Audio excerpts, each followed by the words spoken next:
everyone, welcome back. I'm going to be reading chapter 5 of the book Brightstorm, and this chapter is called Pomelroy Puffback.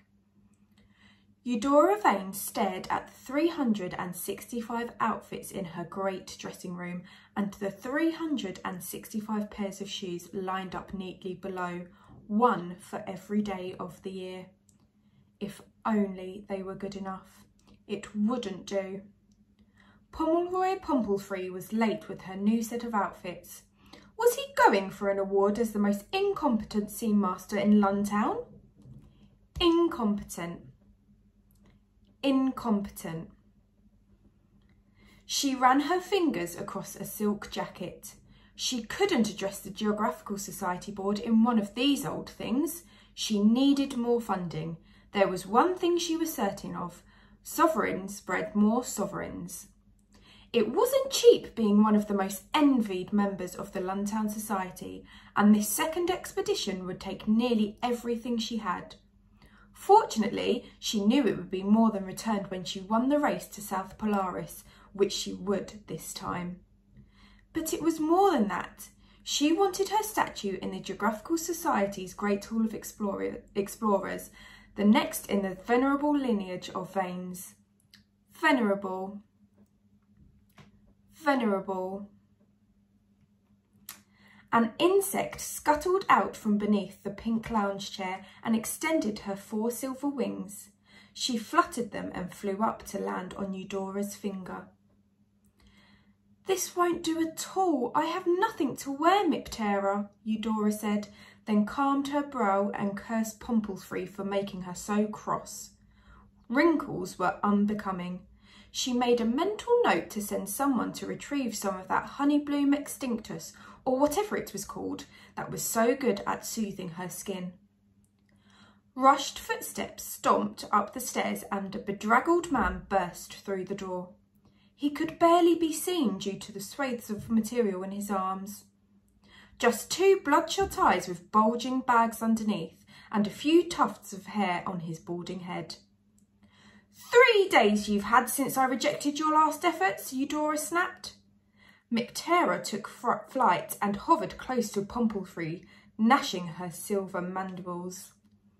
"I'm sorry, madame," came the scene master's muffled voice. He gave Miptera a worried sideways glance as she lingered beside his face, the clack of her teeth growing faster. Pompelfrey's voice juddered. "Catching a Pomelroy puffback proved more difficult than one may expect, as there are but 3 left in the wide." "I hope you killed the other 2 as well." "I beg your pardon, madame." "Good gracious, man, I may need matching accessories, and the one I wear would be much more desirable then, wouldn't it?" She rolled her eyes. Was the whole world really this slow? "Well, show me." Pompelfrey heaved the many gowns across the chair. He held up the first.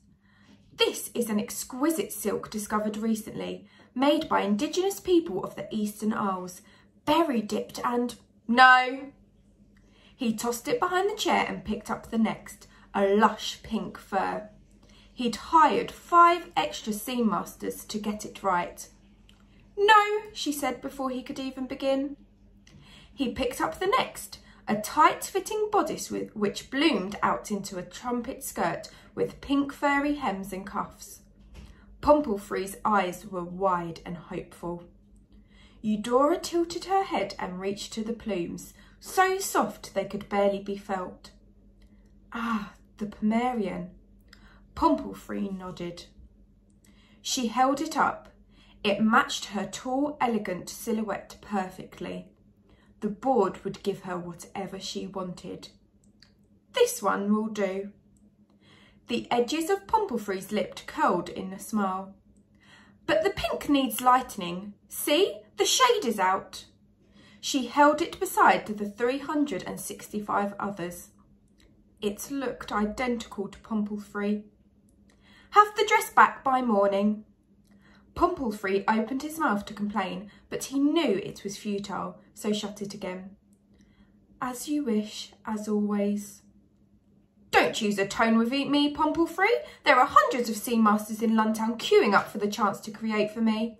This will be front page in the Luntown Chronicle. Would 36 chimes suit you, madame?